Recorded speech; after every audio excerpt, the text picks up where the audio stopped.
So, pagka magkakamay ka, kailangan mo talaga ng plastic gloves. So, para sa akin, ang dali lang natawa ko sa'yo. Yung camera mo nakabuka. Tsaka hindi pa naka-on.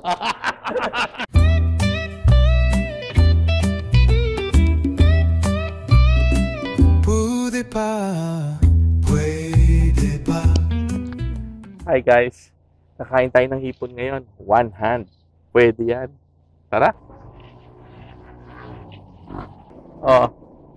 So, kakain tayo ng hipon ngayon. One hand. Pwede pa yan. Tara! Tara! Nasaan tayo? Nasa ano tayo? Crab and Crew! Ito mga seafood bag. Good for having. Pag kumain ka ng hipon, kailangan may bib ka kasi tatapon yung talsik ng hipon, pwedeng maka-apekto sa pagkain mo. So, ayan.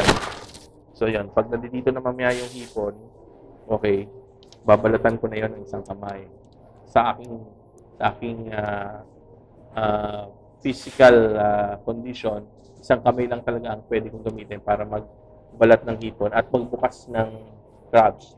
Pero I think yung crab na kukunin natin kalahati na eh. So, ito naman, yung bato. Sisigaw ako ng Darna. Pero hindi to, hindi. Pang-crack lang to ng ano.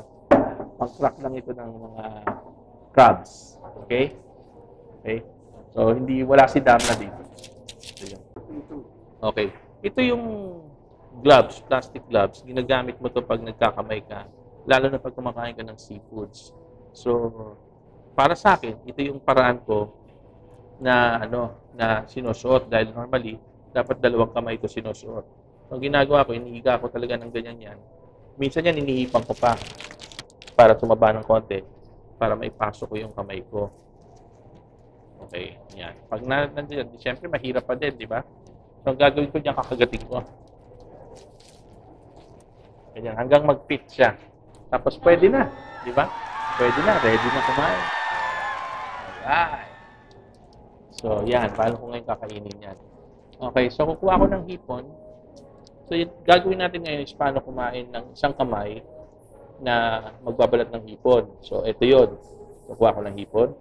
Ilalagay ko dyan. Tanggalin ko yung ulo. Sayang yung sabaw. Ayan. Tapos, ito na. Mahirap talaga. Kasi may plastic. Ngayon, kung ayaw mo talaga, tanggalin mo yung plastic. Mas madali siya. Malinis naman yung kamay ko, so, yan, binabalatan ko lang siya. Yan. Okay. So, pagka binalatan mo siya, mas madali na siya dahil ipipeel off mo lang yan. Dapat fresh talaga yung hipon. Mukhang fresh naman yung hipon dito. So, ayan, kainin natin. Messy lang, pero talagang ganun eh. Okay. Tapos pag meron ka na, hawak mo na. Kainin mo na. Yun. Okay. Pwede. Sarap. Kain na. Kukuha naman tayo ngayon ng tahong. Paano naman kainin ng tahong? Kuha ka ng tahong, lagay mo dito. Nakabukas na siya. Bubuksan mo. Tapos, ganyan lang, simple lang. Dali, naipit. Yan. Yun ang tahong. Ito ngayon ang challenging. Yung crabs. Hindi ko pa ito nagagawa. So, kailangan natin si Ding dito. Ang bato. So, ilalagay ko dito. Pupukpukin. Yun. Pag napukpuk mo na, pwede mo na siyang balatan outright.